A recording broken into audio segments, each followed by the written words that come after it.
Om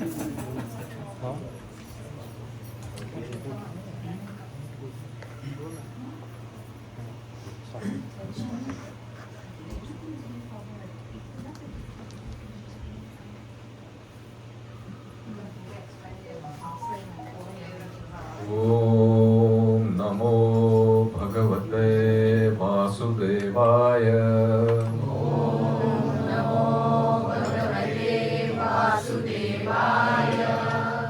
Om Namo Bhagavate Vasudevaya.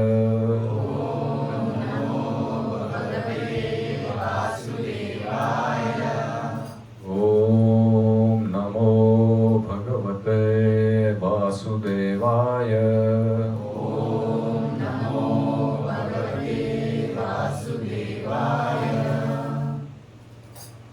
Hare Krishna. It's a pleasure to see all of you after quite a while. 3 weeks I've been away. We are also happy to see you. So today we are reading from Bhagavad Gita chapter 1, shloka number 27.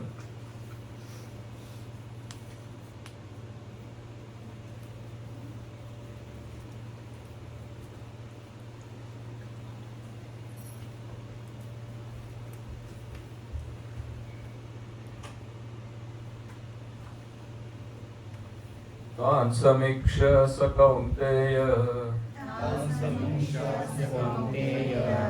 sarvan bandhun avasthitan krupaya paraya vishto vishidannim idam abravit.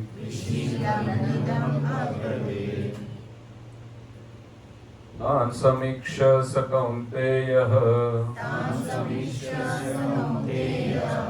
sarvan bandhun avasthitan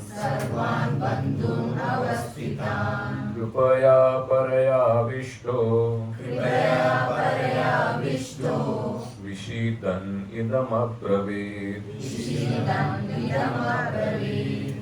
Tan samiksha sakaunteya sarvan bandhun avasthitan krupaya paraya vishto vishidan idam abravit. Anybody would like to repeat?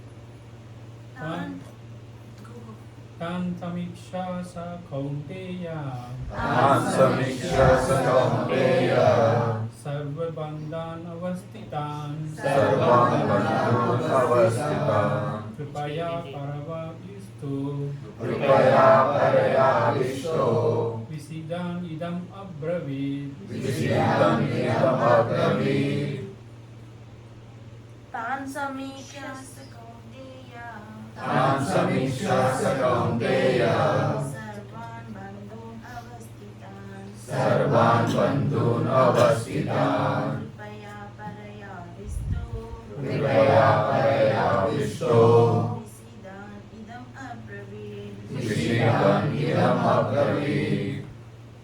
Tan samiksha sa kaunteya Tan samiksha sakaunteya sarvan bandhun avasthitan sarvan bandhun avasthitan kripaya paraya vishto kripaya paraya vishto vishidan idam abravit. vishidan idam abravit. Tan samiksha sakaunteya Tan samiksha sakaunteya sarvan bandhun avasthitan kripaya paraya vishto kripaya paraya vishto vishidan idam abravit. vishidan idam abravit. Word by word meaning? Tan, all of them. Samiksha, after seeing. Sah, he. Kaunteya, the son of Kunti, Sarvan, all kinds of, Bandhu, relatives, Avasthita, situated, Kripaya, by compassion, Paraya, of a high grade, Avasthita, overwhelmed, Vishidan, while lamenting, Idam, thus, Abravi, spoke. Translation by His Divine Grace, A.C. Bhaktivedanta Swami Srila Prabhupada. When the son of Kunti, Arjun, saw all these different grades of friends and relatives, he became overwhelmed with compassion and spoke thus. Before we understand the meaning and everything, let's seek the blessings of Guru Parampara. Om Ajnanatimirandhasya Jnananjana Shalakaya Chakshurunmilitam Yena Tasmai Shri Gurave Namaha.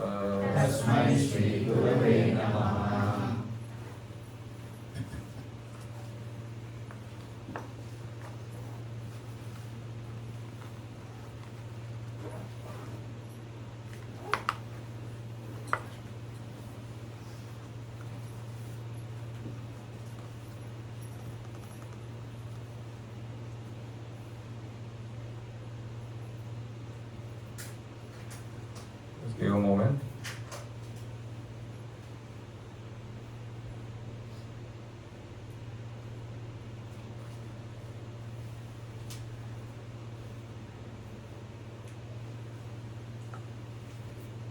Namo Vishnupadaya Krishna Krishnaya Bhutale Srimate Ramati Vedanta Swami Niti Namine Namaste Saraswate Deve Gauravani Pracharine Nirvishesha Shunyavadi Paschatya Deshatarine.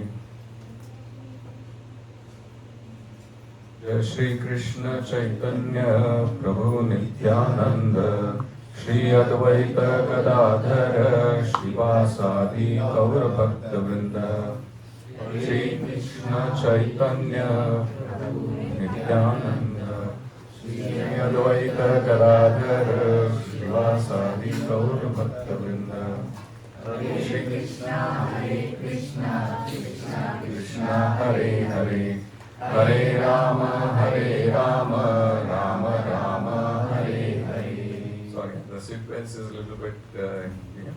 Shri Chaitanya Manobhishtam Sthapitam Yena Bhutale Swayam Rupa Kadamayam Dadati Swapadantikam Vandeham Shri Guru Shri Yuta Padakamalam Shri Gurum Vaishnavamsha Shri Rupam Sakrajatam Sahagana Raghunathan Tam Sajivam Sadvaitam Savadutam Parijana Sahitam Krishna Chaitanya Devam Shri Radha Krishna Padam Sahagana Lalita Shri Vishakhan Vikamsha.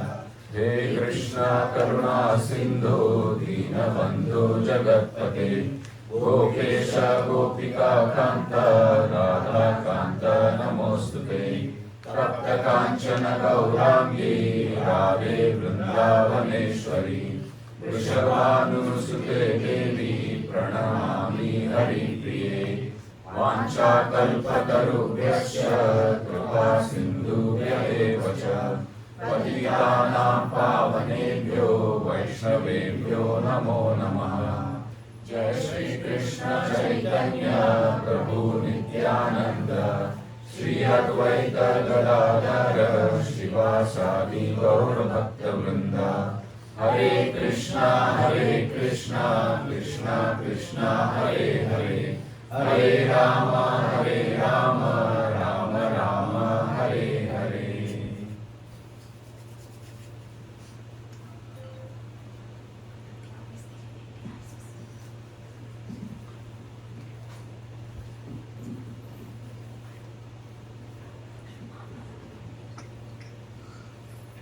Hare Krishna. Hare Krishna. Once again, welcome to everybody. This was an example of how you meet the Swajan after a long time. What happens to you? Something that you have been reciting all your life, you for a moment forget that thing. Please excuse me for that. It is Kalida. Yeah, indeed, it is. So this is the turning point within the first chapter of the Bhagavad Gita, wherein first Bhagavan Krishna placed the chariot of Arjun in front of the Bhishma and Drona. And at that point in time, what happened to Arjun is being described by Sanjay, that Tan Samiksha Sakaunteya Sarvan Bandhu Navastitan Krupaya Paraya Vishnu Vishidan Idam Apravid. So what happened to Arjun when Krishna placed the chariot in front of his own people, in front of his Swajan? Okay. Now let's look at what happened until now in the Bhagavad Gita, first chapter. Right? We know that Duryodhan also had seen what is happening on the battle. What was his reaction? Did any of these things happen to him? No. Right? Why should it happen to Arjun? He is a devotee. Right? But as a devotee, should this thing should have happened to him? No, right? This wasn't expected from him. If for a true devotee, such situation should not arise. It means that Duryodhan was a better devotee than Arjun, isn't it? Nothing of these symptoms happened to Duryodhan. So how do we understand this difference? He was talking about how its soldiers and army is. Right. These are the things, how we can just kill them. Right. So Duryodhan was very, very focused on material things and gross material things. He was focusing on, I want this kingdom, period. At what cost it comes, it doesn't matter to me. When a person is very materially focused, he is not bothered by the subtle things, he is not bothered by the spiritual things, and he is not bothered by anything else. Okay? But what happens to the path such a person takes?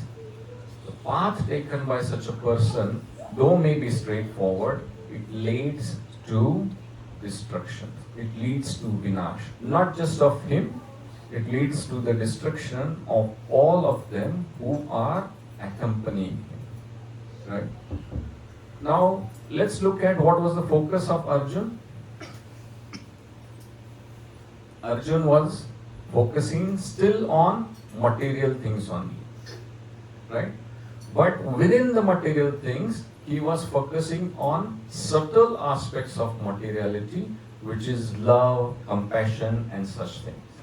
Right? He wasn't focused on the gross objects of the material things, but he was still looking at the subtle aspects of the material part, which is the compassion and love.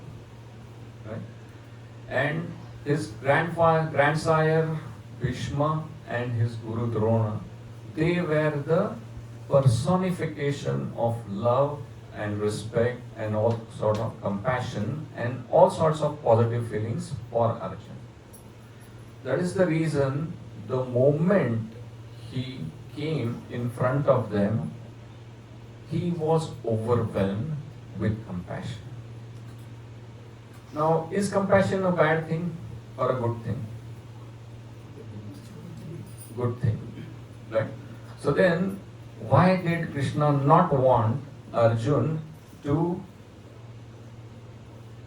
surrender to this feeling of compassion at this point in time?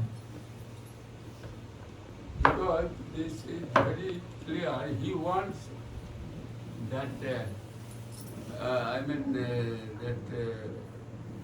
if that is not there, first thing,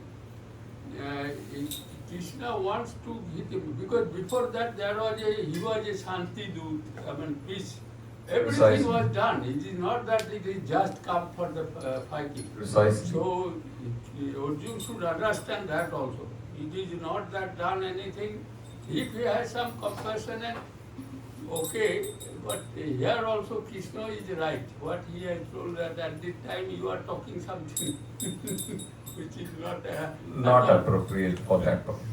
So, as per our Vedic principles, there are three aspects that we should be careful about: time, place, and circumstances.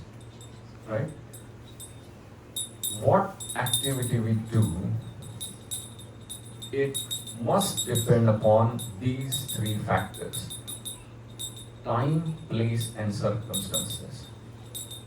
There is nothing absolute in this world or in this whole universe which is not subject to the time, place, and circumstances. So if you are doing something, technically it may be a right thing to do, but it may not be the right time to do. It may not be a right place to do. It may not be in the right circumstances to do that. Right? So compassion, though technically is a right thing to do, the time was incorrect. What was the time? They had already assembled in the battlefield. What was the place? It was Kurukshetra. It was already they were in the battleground. Circumstances. What were they assembled for? They had already assembled for a war. So as Kulshekhar Prabhu had rightly indicated, whatever was to be done for compassion, love, and all those things were already done. Krishna himself had gone to Dhritarashtra's place in Hastinapur. He proposed to Dhritarashtra that this war is uncalled for. You are just one family, there is no need to fight. Right? And out of such a huge kingdom, if you just give 5 villages to the Pandavas in the name of one for each of them, I will call off this all hostility. We will let them rule their kingdom. You will be happy with your own kingdom. You pass it to Duryodhan or whoever you wish to, and everybody can live happy. But who was calling the shots actually? Though Bhagwan took this message to Dhritarashtra, he had no opinion of himself. Right? So he was relying on his son Duryodhan to call the shots. And what was the opinion? What is the famous dialogue of Duryodhan? Related to how much space he would or he would not give. He said that he would not give even the space that you can place on the tip of a needle to settle this thing. Without fighting. Well, without fighting. Yeah, without fighting, of course. Yeah. And for that matter, he was very much convinced that he will win the war if there is a war, and that is why he was having that overconfidence in him that he will win the war. He had Bhishma Pitama, who has never lost any war, any battle. He had Guru Drona, who was the teacher of all the Pandavas and all the that whole particular generation of all fighters. So, which means that he knew more of the warfare than any of the participants in that particular war. And on top of that, he had Karna. Right? Karna was himself a very Danavir, and by his Punya Karma, he had earned a lot of pious credits to himself. So he, before he gave up his Kavach and Kundal, he was almost invincible. And after giving up those Kavach and Kundal, he was still very powerful. And these three personalities, he felt that based on their help, he could challenge anyone and win the war. So that time for compassion had already gone. So if you observe, the challenges with good people are that they are unable to establish the hierarchy of the right things. Right? Now, there is, as I said, there is no absolute right or there is no absolute wrong thing. There is always, based on the time, place, and circumstances, you have to govern what your actions are so that within that context, you are doing the right thing.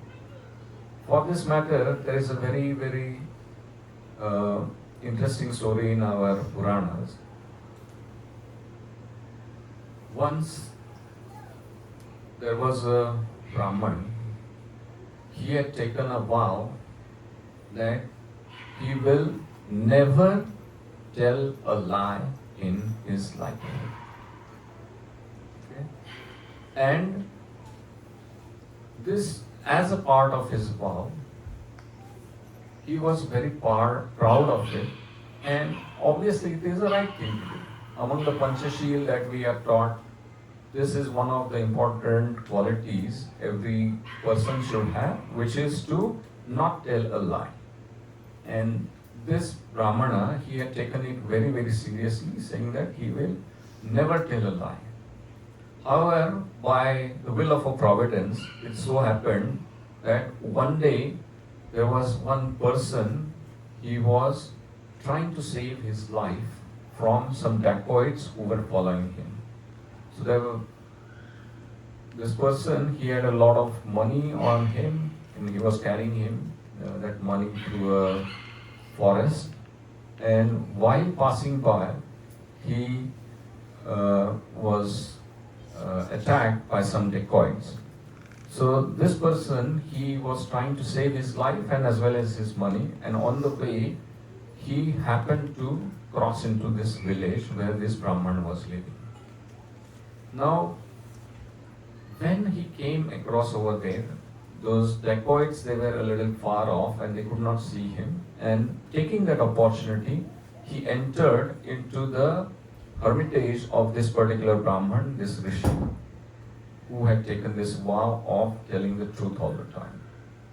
So he requested this Brahman that such and such dacoits are following me, and please help me to hide so that they cannot locate me and I'll be able to save my life.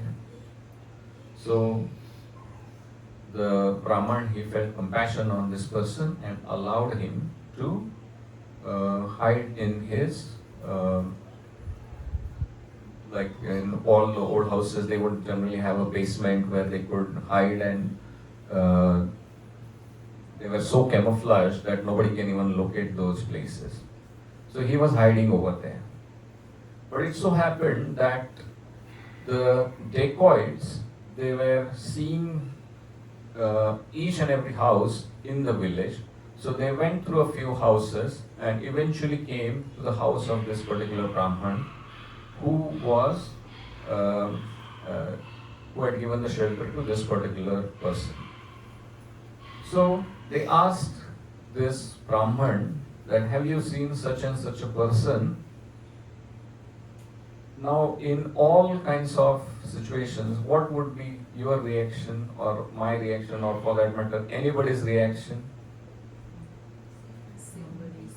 If someone, you have given him a shelter, protecting his life, you would either abstain from saying anything, or for that matter, you tell a lie or whatever, right?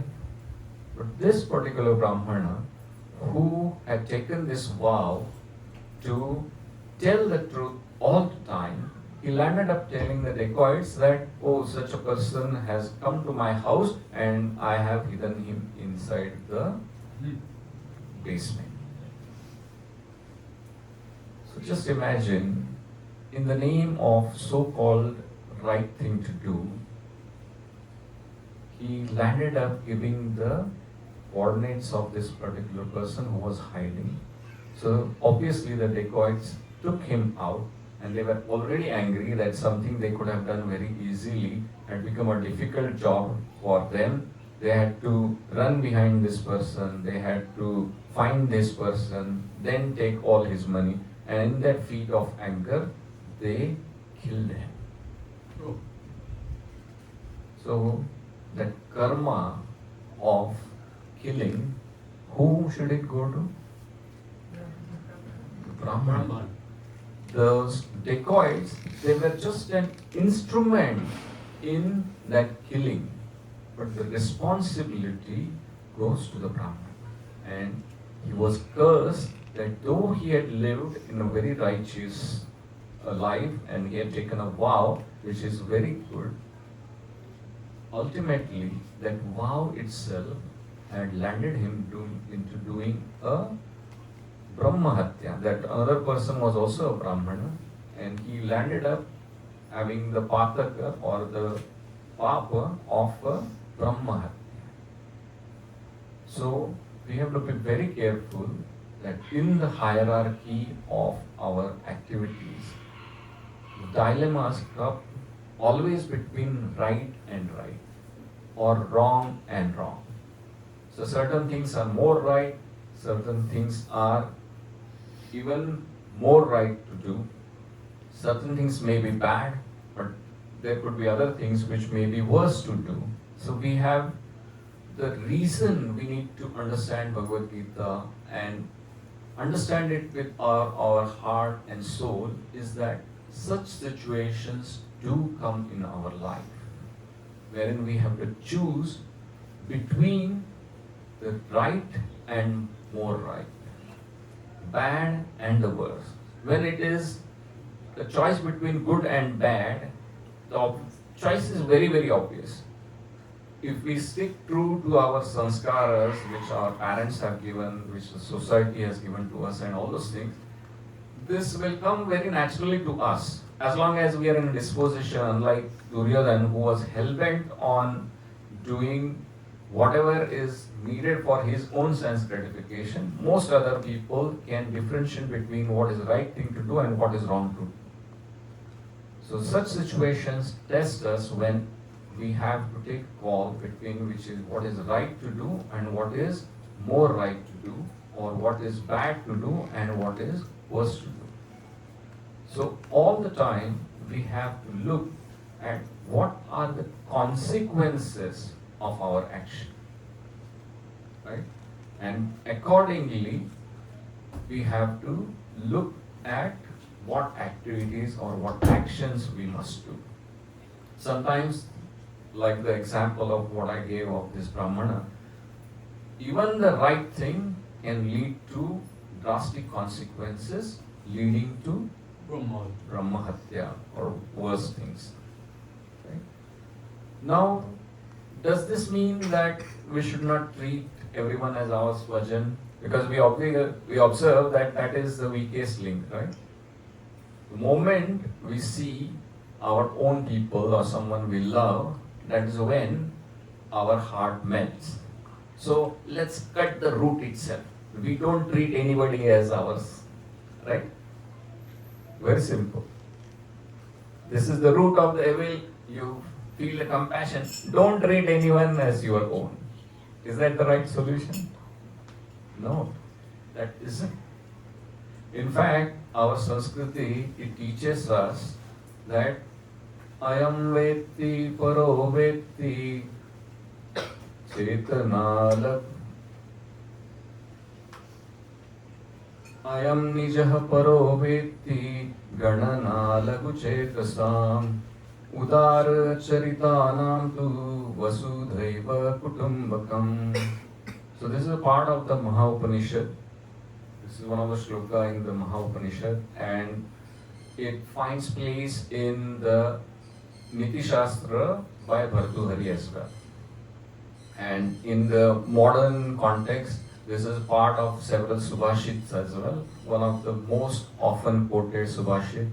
And we would say that in the BJP government, this Vasudhaiva Kutumbakam has been the part of the foreign policy as well. That important right from the very old ages until the recent context. This particular Subhashit is very important. It is saying that Ayam Nijaha means he is close to me. Paro Vekti, the other person is not so close to me, or I don't give a damn about that person. Ganana Labhu Chetasa, such a person is measured up in people with small consciousness. And Udara Charitanam too. So one who has a broad mind, broad heart and broad sense of consciousness, for such a person, Vasudhaiva Kutumbakam, this whole Vasudha, which is this whole earth, is the family. So our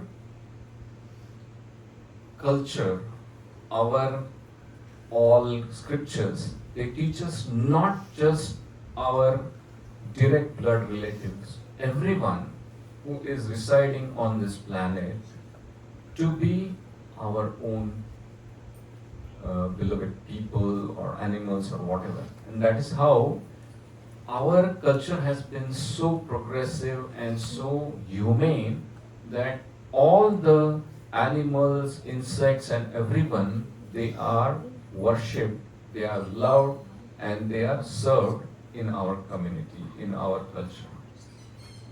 So, while we can express this compassion and love for everyone, we have to be very, very careful about whom to direct this love, when to direct this love, and in what circumstances to direct this love.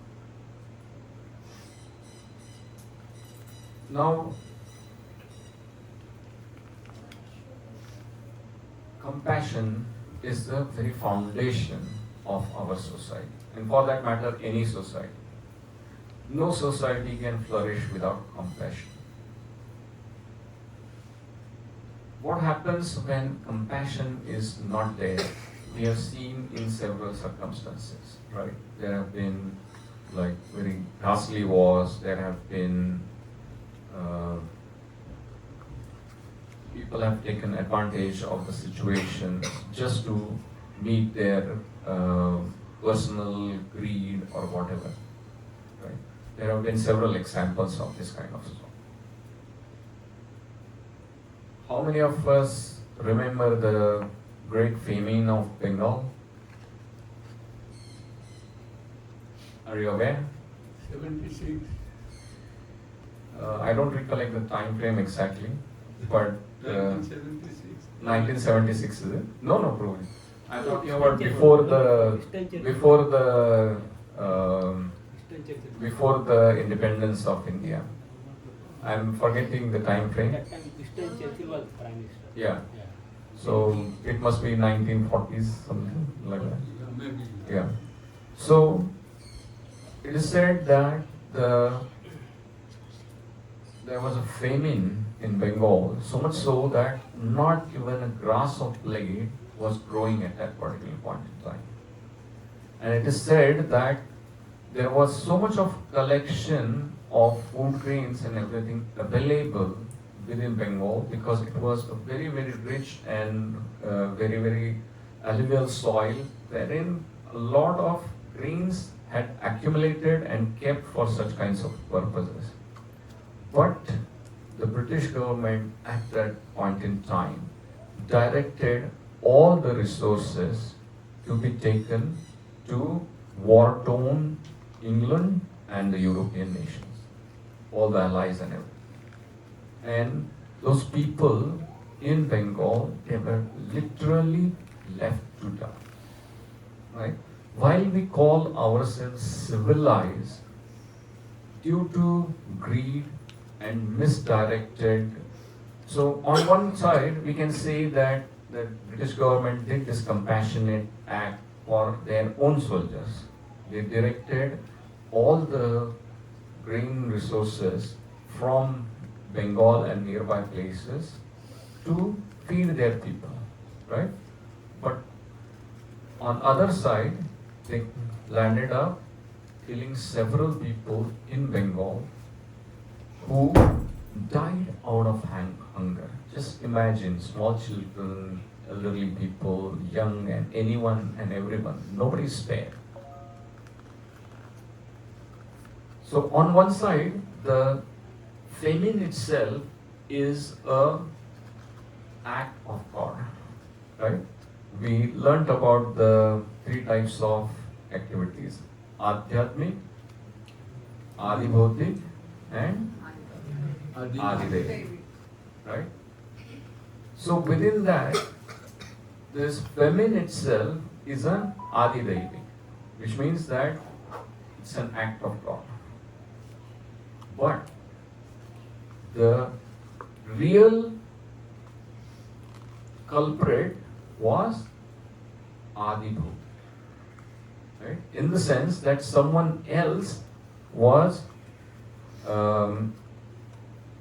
one community was leveling up the atrocities on other community by depriving them of a very basic necessity or in the form of food, which otherwise is very generously provided by this earth with just very little bit of an effort, just a little bit of preparation of the soil, and we put in a few seeds, and Bhagwan by himself he pours the water on it, and lo behold, the grains they automatically come out. We don't have to go and do very great things. Of course, the initial preparation there is some effort, but once the seeds they start germinating and the grains they start coming up, everything happens automatically. You have to just protect the crops from the any mishaps, like you have to ensure that it does not burn away, you have to ensure that someone doesn't steal it and that sort of thing. But otherwise, generally all the things are happening automatically. And such a thing which is available to us automatically, we humans land up creating an artificial scarcity. Now that is a very, very gross, dark situation wherein it led to almost a genocide, wherein people were subject to hunger and death. But the things are not much too different as of now as well, right? While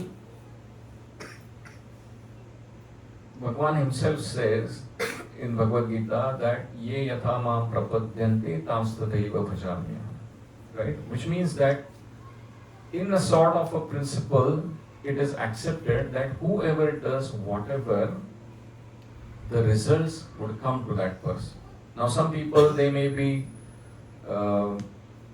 either lazy, or in certain circumstances they may be unfortunate due to lack of opportunity or whatever, and they may not be able to earn even the basics, right? But Bhagwan has given enough resources for all of us to ensure that everyone has a basic dignity in their life and they can live, right? The challenges are several. Some people take the disadvantage of that or undue advantage of that and all those things. But compassion, it happens to be the foundation of our society. Now, this compassion, when it is directed on the material level, which means just by our connection with the body, it is still material compassion. So how can we direct this thing to Bhagavan? That same element,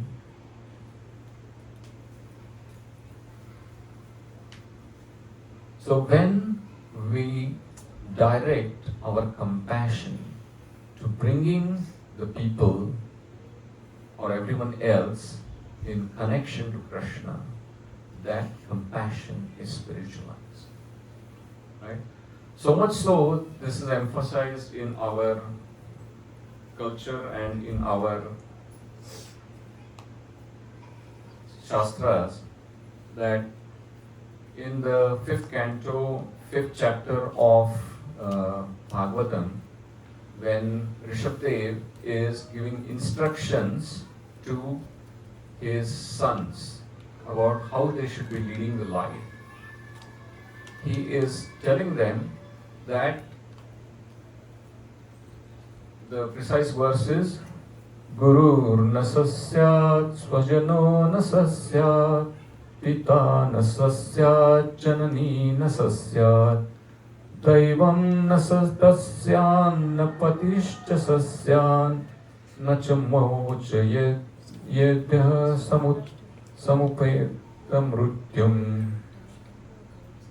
Meaning is, one who cannot deliver his dependents from the path of repeated birth and death should never become a spiritual master, a father, a husband, a mother, or a worshipable demigod. So much is the significance of helping someone to deliver. So when we direct our compassion to bringing that person closer to Krishna, that is the true compassion. And what was Arjuna's compassion directed to?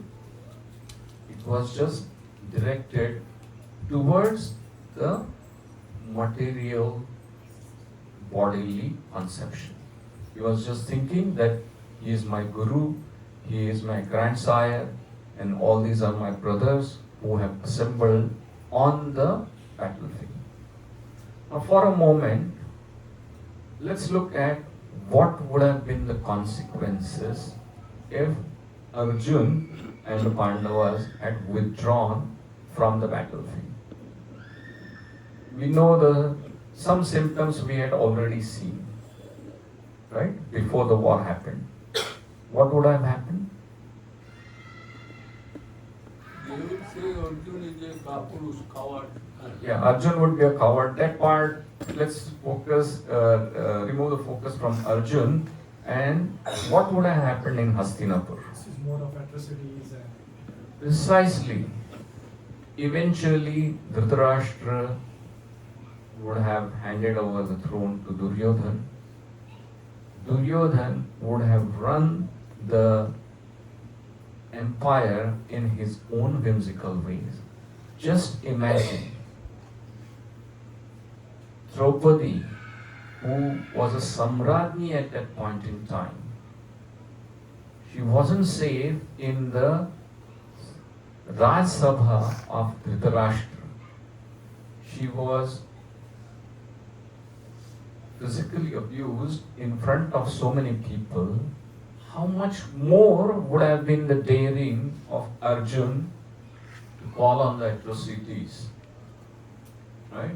And seeing such a king, what would have been the disposition of all the people within the community, right? There would have been no respect for women. When Duryodhan was so young and very juvenile, he had already had that audacity to feed poison to Bhima and throw him in the river. Just imagine how much more he would have emboldened that there is no contest to his power, and what sort of atrocities he would have done on the whole community. And naturally, he would have gathered people who are powerful like Karna, who do not have that sense of discrimination on whom to support, what purpose to support, and he would have used their power to feed his greed, to feed his all material pleasures. Right?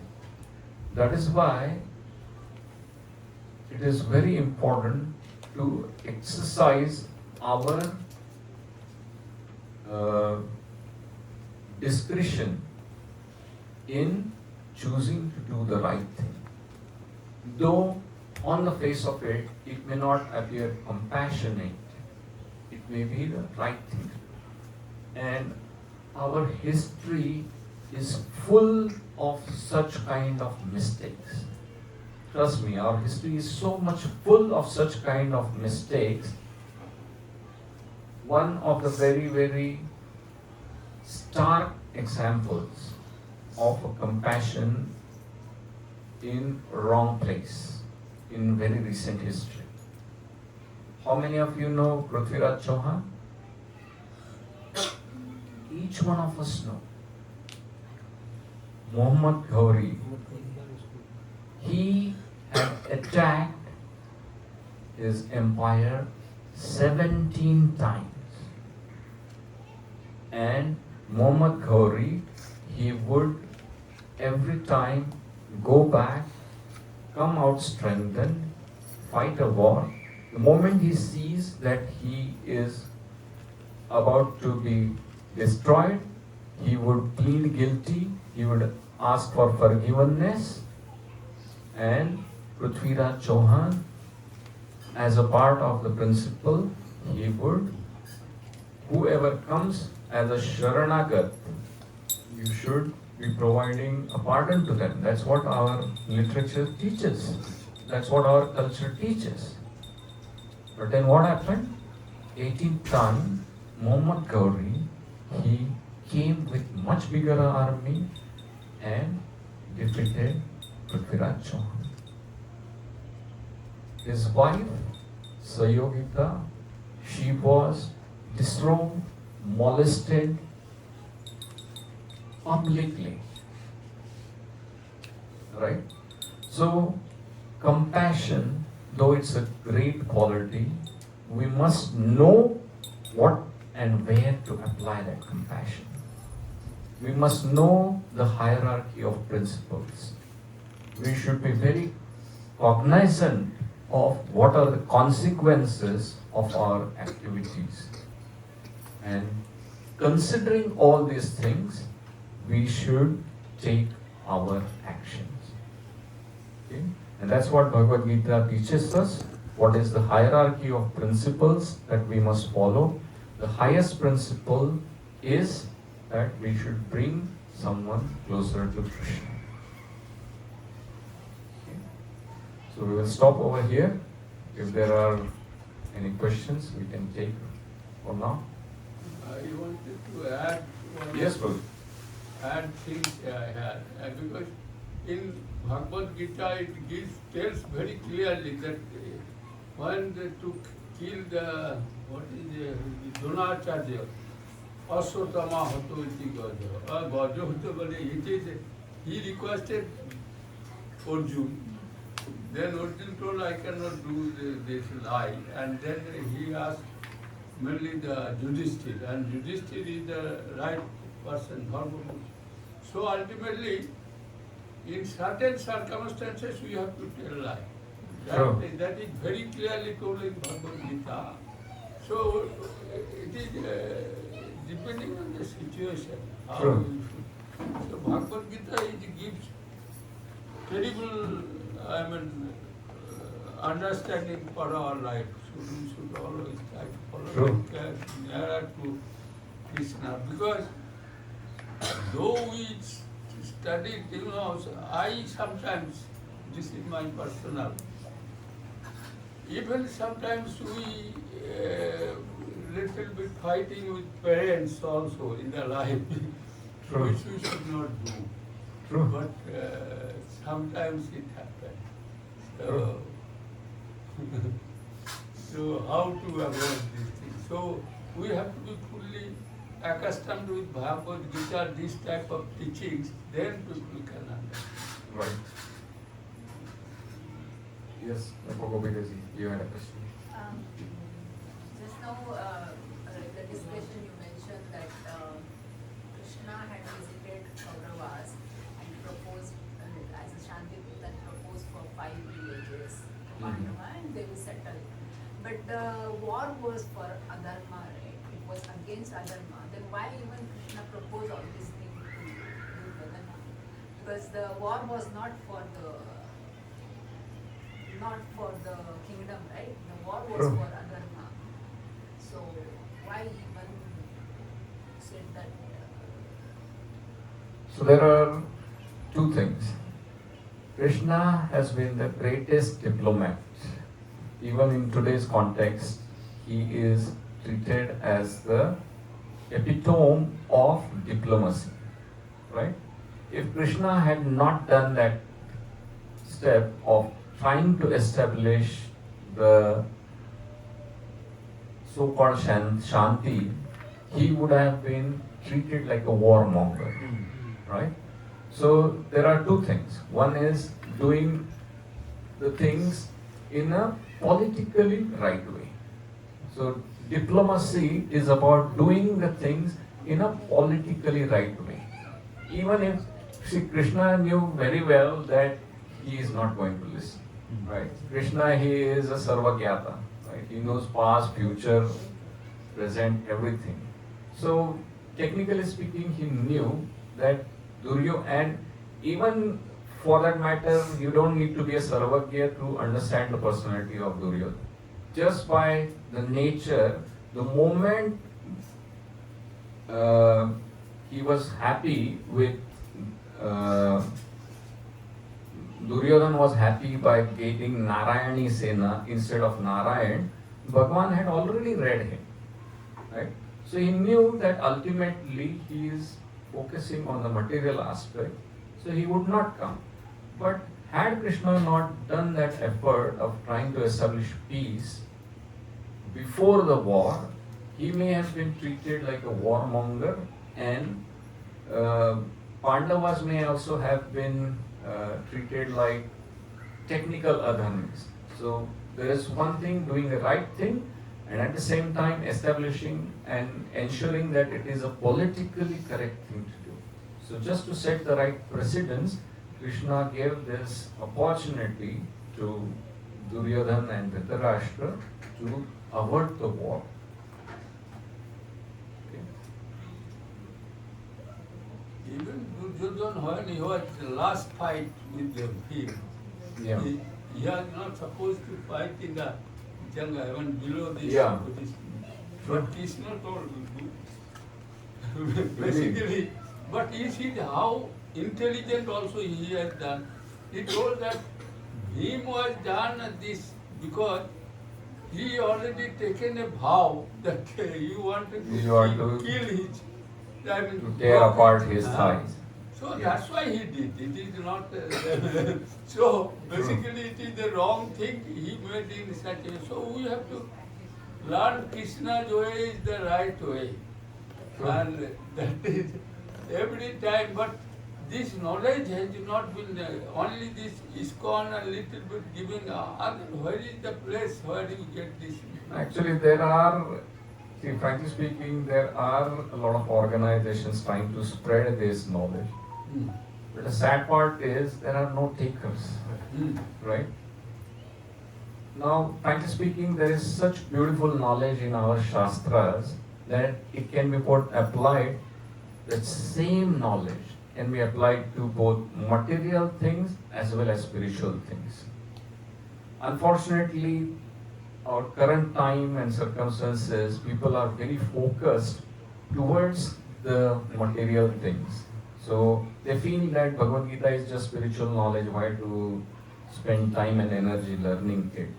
But at the same time, the principles, they can be applied to the material results as well. For example, we know that today's time, the biggest killer, what is the biggest killer of today's time? Sorry? Okay, digitalization is still a gross thing. Something subtle. Stress. Stress is the biggest killer of today. right? And Bhagavan has given such a very simple solution to this thing. What does he say?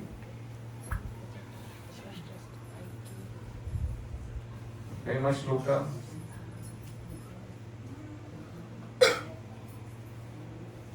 This is a quiz.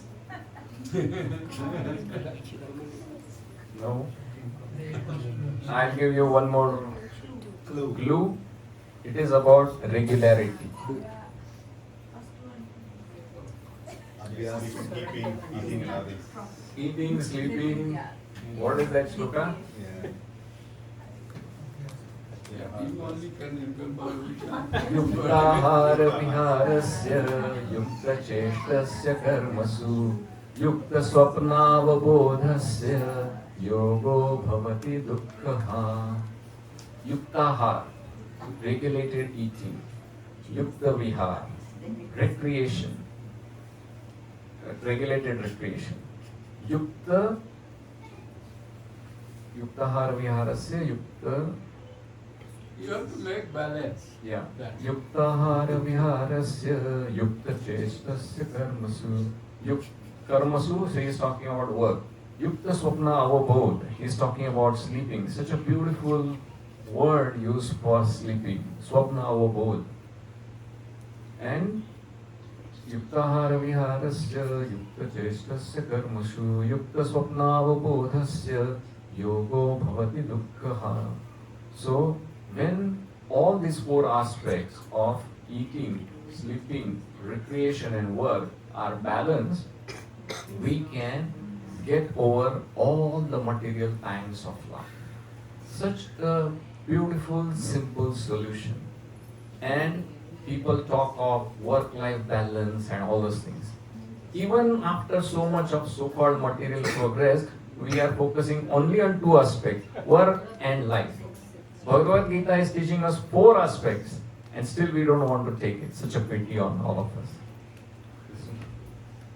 So I'm sure once we are able to explain that apart from spiritual benefits, there are n number of material benefits of learning the Bhagavad Gita as well. Hopefully that will give some sort of inoculation to people and they will take up. So it is a responsibility on all of us who have understood this message a little bit to take to as many people as possible. Yes, bro. Yeah, I mean, just to remain the same context for if you talk about the Bhishma Dev, has been all that power and he's empowered with everything. He should have opposed the scenarios, atrocities happening in front of him, just to let go his law, but he could have done that. He's in position with that, definitely with the succession thing, as well as power and all. But he has not done it up because of the law. But over the day we live here today in India, when we try to exercise any of this in our life, we are in balance, right? Most of us in the corporate world, wherever we are working or in the situations we come. Personal levels, when it comes to, we can avoid doing a distinguish whether it's our own or whatever, and we can exercise that. But when we are bringing more people close to the Bhagavad Gita, ourselves we are trying to practice over. But when the situation comes, you may do it 1 time, 2 times, 3 times in your journey of life. And you are trying to exercise that compassion to what is right to do. But if the world where we live through, when we apply that, there's an implication goes to your personal or some people may be affected with that.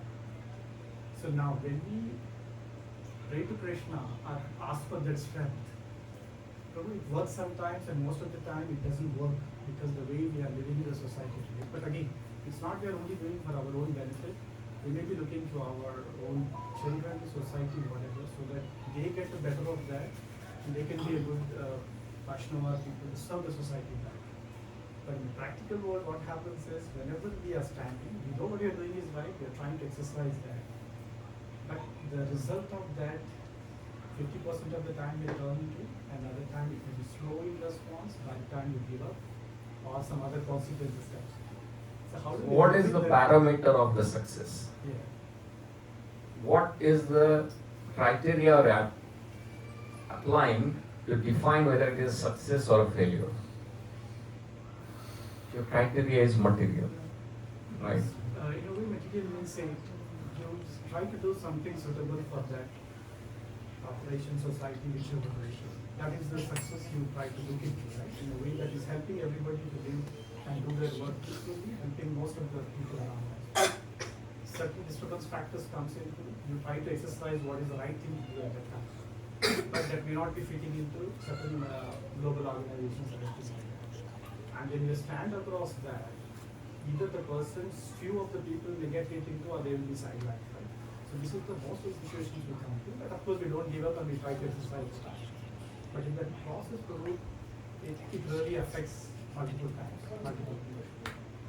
So here, So my now question since was, we are talking, when we try to bring more people close to Bhagavad Gita and try to exercise it, so bringing bhakti to the people, that is very personally is possible. When we exercise what we, like Devendra Prabhuji says, we go to the Srimad Bhagavatam and try to exercise every day. But when we try to exercise that, it's not easy to push through seeing that is being exercised. so your question is that bringing the people to Bhagavad Gita and do the right things is a difficult thing to do. So how to do it? Is that what the question is, or can you rephrase your question? Bringing the people close to Krishna, understanding what Gita, this is really good for us and it's easy to do. I mean, it's possible to do. Right. But when we say that what you learn, when you want to stand as the right thing and exercise it or implement, ourselves is unable to execute it in many circumstances. Because we need to balance it out and exercise it in this process. What is the result of that? So balancing, what balance are you trying to see? See, Prabhu, when we try to exercise what is right at the time to do, in that process, together with you, some other people may, also surrounding other people may get affected. So True. you have to take a step back. True. That's the situation actually. So probably in such kinds of situations, no, we have to understand, given, I'm forgetting the name of the guy, most likely it's Stephen Covey. He talks about the concept of area of influence and area of concern. Okay? When we are in a corporate structure, we have a certain area of influence. Based on what our position is, we have only limited things that we can do. Our area of concern may be bigger. Okay? I'll take one drastic example. In corporate structure, especially these days, layoffs and all those things are rampant, right? Now, when there is a decision from the top that let's say 10% of the workforce has to go, right? And that flat rule comes to US, right? So your obviously area of concern is that, oh, nobody should lose their job, nobody should be losing their livelihood and all those things. But at this point in time, your influence area of concern is very big, but your area of influence is very limited.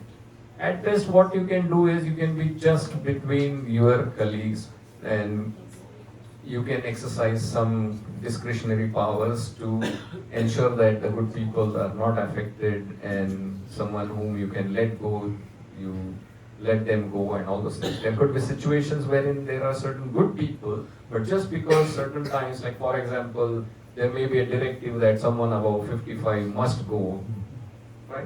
That person may be good, but it falls in that criteria. You are not defining that criteria. So in such situations, we have to match our area of concern with our area of influence. The moment our area of influence is bigger, then our area of concern, we can make it bigger. But till such time, we should have patience. If your area of concern is bigger than your area of influence, you will always be stressed. You will be always feeling pity, oh, I couldn't do much. You have to understand that you have a certain area of influence and certain area of concern. Try to match your area of influence with your area of concern and you will be happy. I have another understanding that even this Gandhari, Mother Gandhari, she told Krishna, you could have stopped the war if you wanted. But in this material world, like Duryodhan and they wanted to do all bad things, and ultimately he tried to save the world as a peace. But Gandhari could not understand it. But what Krishna, I am just thinking, like in Jarasandha war, because he every time, but he don't kill Jarasandha, he bring more unwanted people and so that he Allow can him to kill. kill. Yeah. So these are the things. I think even this type of intelligence also gives by Krishna. True. So we should be fully surrendered to Krishna, then only we can get True. these things. But not in that easy way, normal people, then Yeah. why Duryodhana wanted to fight for nothing? He knows that he has to die.